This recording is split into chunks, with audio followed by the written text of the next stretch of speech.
I think the subject that was chosen for me, I didn't quite choose it. I used to work on famines and hunger some years ago, 1970s. It was a decade when I studied a number of famines across the world, in Africa, in Asia, Latin America, and even the Irish famine of the 1840s. It's remained a very major part of my thinking in economics, partly because of the importance of the issue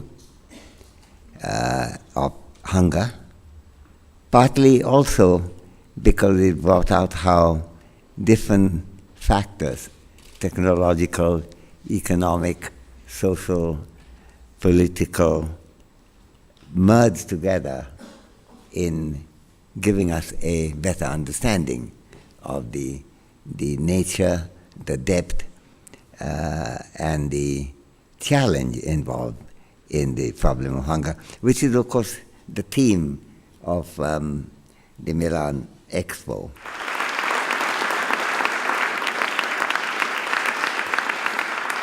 Food in the issue of hunger, not surprising, because food is what hunger is about, lack of food in particular. When I got engaged in the subject in the 70s, it wasn't any unworldly belief that food is not connected with hunger that made me dispute the close connection with food and hunger, but a worldly belief that having enough food is not an adequate guarantee that people will have, especially poor, vulnerable people, will have the actual economic ability to command food, to have what we call the entitlement to food. I think it indicates that if you live in an economy where the value of sharing is undermined, I think you are in danger of not only having some loss of well-being and humanity, you are in some danger of losing economic performance and demographic dividend, of rising life expectancy, and so on.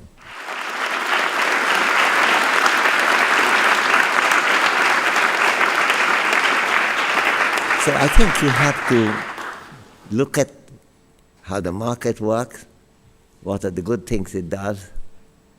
Sometimes the idea that don't trust the market, let food be moved by the government, which has been tried in many African states with disastrous results.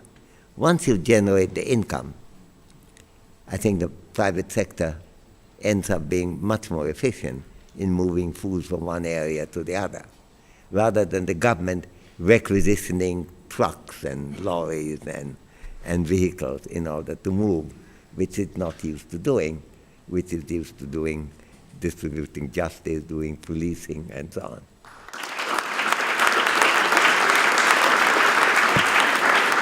I said many years ago, in the early 80s, after studying some further famines, that there had never been a famine in a functioning democracy. Why not? Because famines are easy to stop, and that's why the economic analysis is important. But the government has to have the incentive to stop it.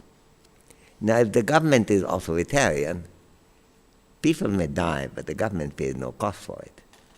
But if it's democratic, to face a general election after a famine is not a brilliant idea.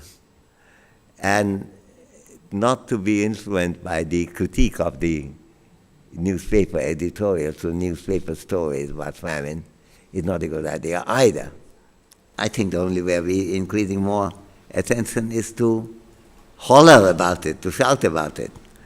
I think there is no formula for doing it other than demanding attention. Now, you may not get the attention, I may not get the attention, but if people together argue for something, it could get some attention indeed. And that's why public agitation can be quite important.